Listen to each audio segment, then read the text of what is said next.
Alright, what's going on everyone? Today we're going to be talking about the 2021 Challenger decks and how bad I think they are. If you saw my initial reaction, I was just announcing, right? I just wanted you guys to know that they existed, but now I want to actually talk about them in depth.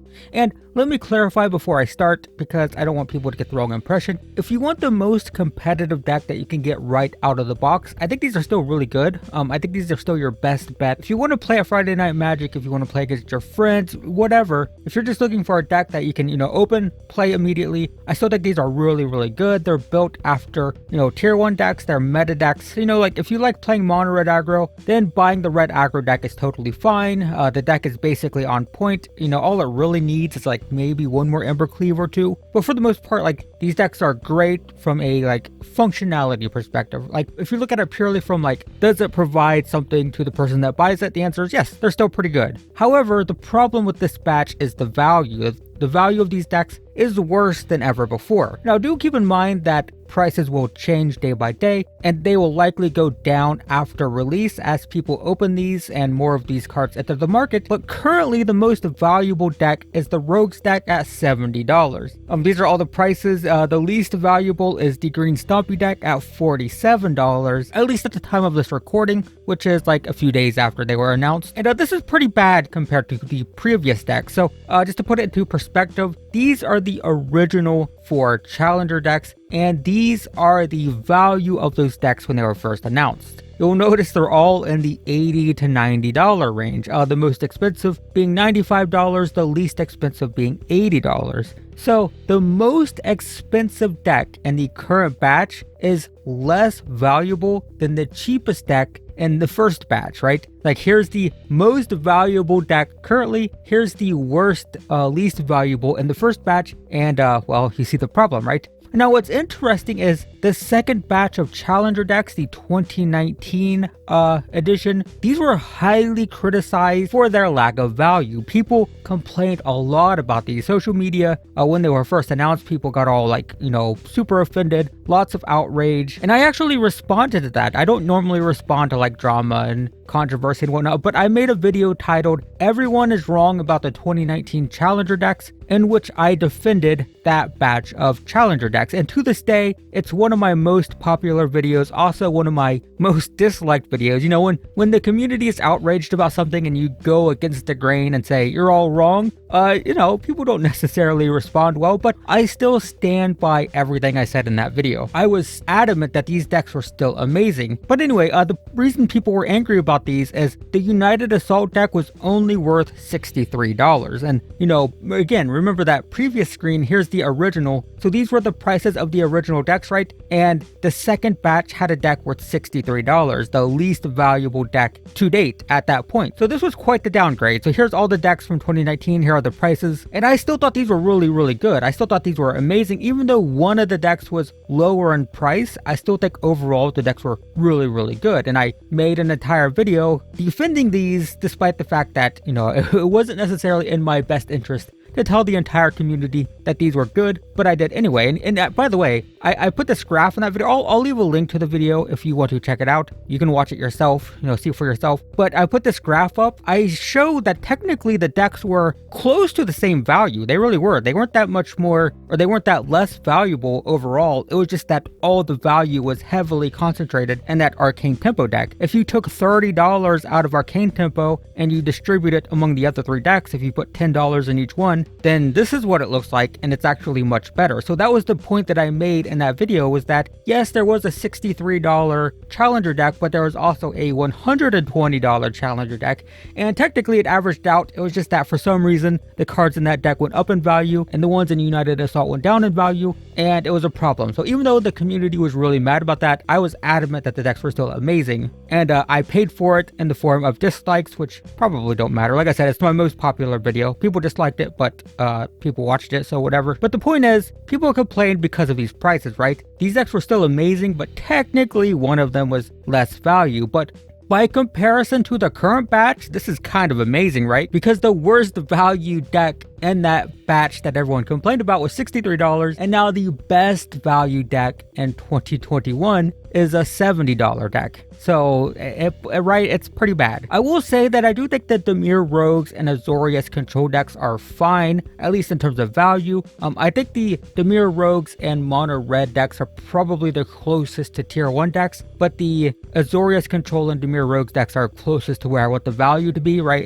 It depends on your perspective, but I expect these decks to typically be in like the $70 to $100 range. $80 to $90, but I will accept it as low as 70, and sometimes it'll go up to 100 because the market constantly changes. So I can that's generally the range that I would consider acceptable. So seeing the Rogue stack at $70, I can accept that. That's fine. The Azorius control deck at $68 or whatever it is, that's that's reasonable. But seeing how low the value is in the Mono Red and Mono-Green Stompy decks really sucks, especially since it's very easy to fix. Literally one Embercleave, just one extra Embercleave in the Mono Red aggro deck brings it up to $64, and that would still be on the low side, but that would still be acceptable for me. Like a $64 challenger deck, I would prefer more value. I would probably complain that it's a little bit on the low side, but at least it'd be closer to being acceptable. I would be disappointed, but not as disappointed, of course, because it'd be closer to where I want it to be. And that's just one Embercleave. One Embercleave changes that, puts it into the $64 range, gets it close to the $70 like minimum threshold of what I would consider to be acceptable for these. And if you added 2 Embercleaves, and keep in mind, by the way, Embercleave's rotating, so who cares?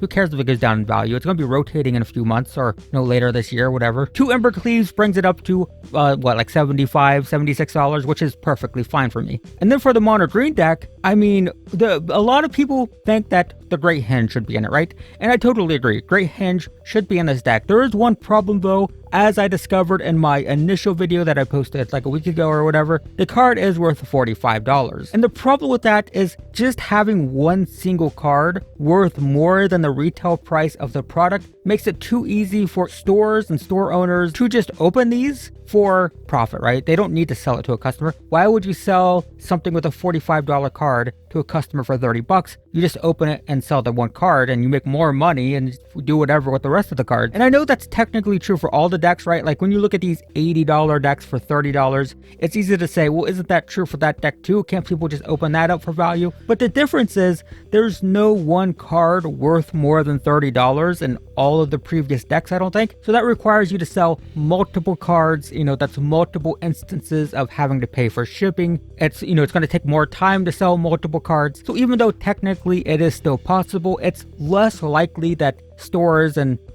even just investor types to just buy those out and sell them because there's more work involved, more cost involved. There's not as much incentive. Whereas when there's just one $45 card, like why the heck not? Go to Walmart, buy all the green ones and sell the Great Henge for profit, right? Like it's one card, so it's much easier. So I would still want Great Henge to be in the deck, but at the very least, I can understand the logic for why it isn't. Like in the perfect world, they just put Great Henge in and people wouldn't buy them out and store owners wouldn't open them and it would get into customer hands and it'd be totally fine. But realistically, you do have to factor in, are these going to make it to customer hands? And I think with the Great Henge, there is a chance, a very good chance actually, that it probably wouldn't. So I can understand the logic behind that. But why the heck isn't Questing Beast in the deck?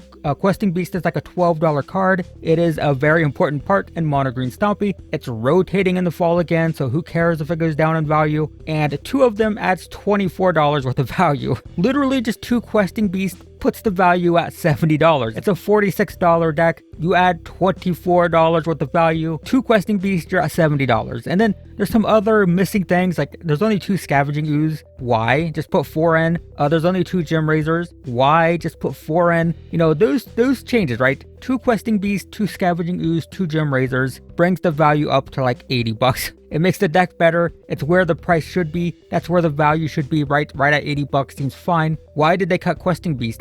I can understand Great Henge. If Wizards of the Coast came out and said, look, we can't put Great Henge in, it's like, okay, it sucks, but like I can rationalize that and understand. There's no reason why Questing Beast is out of the deck. There's no reason why Gem Razors and Scavenging Oozes were cut. That sucks, right? And just adding those fixes the deck, makes it at the value where it should be. So I'll say this, guys, at the end of this, from a functionality perspective, from a gameplay perspective, these are fine. I'm not mad at these. Like, I'm not angry about how the decks are, but I'm a little bit upset at the Mono-Green deck, and I don't know why they made the changes they did. It doesn't make sense, but whatever the case, if you're buying a deck for Friday Night Magic, these are still amazing. I highly encourage you to buy one of these if you're playing at Friday Night Magic and you don't have a deck. Buy the Dimir Rogues deck, buy the Mono Red Aggro deck. Both of those are great. The Azorius Control deck is good for value, and it could probably be upgraded into a Yorion deck. You need 20 extra cards, but like, these are good, right? They're good foundations for decks. You are still getting more value than you pay for. But the difference now is that in the past, it was like, you might as well buy all four. There's so much value. Just buy all of them. They're great. And now I'm like, don't buy all of them. You don't have to. They're not worth it. But they're good. So like, buy one if you need a deck. Buy one if you want to play Friday Night Magic. Buy one if you want a good deck against, your friends or whatever. They're still good decks. They're just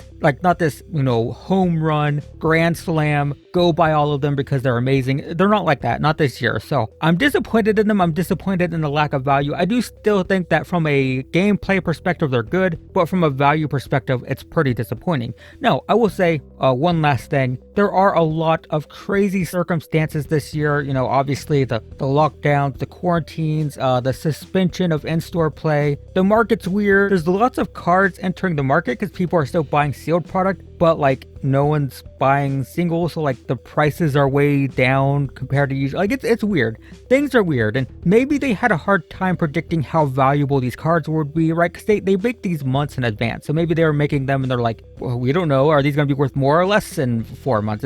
Things are crazy, and maybe they thought less people would be able to buy and play them, so maybe they didn't want to saturate the market with reprints when the decks wouldn't be purchased by players. They're just going to be purchased by investors anyway. Maybe they're smarter than we think, and maybe they're just going to plan to print less of these. Maybe they're like, we can't print as many as usual because people are going to be buying them as much, so we'll print like a third of the amount that we normally do, and we'll just reduce the price, and technically they're going to be worth less when we print them, but because we're not going to be putting out so many copies of them, the prices aren't going to go down, right? Because before, a deck might have been worth like $80 to $90 when it was announced, but by the time it released and all the reprints hit the market, the price would go down to like $50 to $70 anyway. So maybe they were like, yeah, sure, we'll just make the decks $50 to $70 in the first place because we're not going to be printing as much, so the prices aren't going to go down. So they like, maybe, right? I'm just trying to see like from their side and why they would do it. Those are potential explanations. The other of which is that the decks suck and they did a poor job. Regardless, it doesn't matter.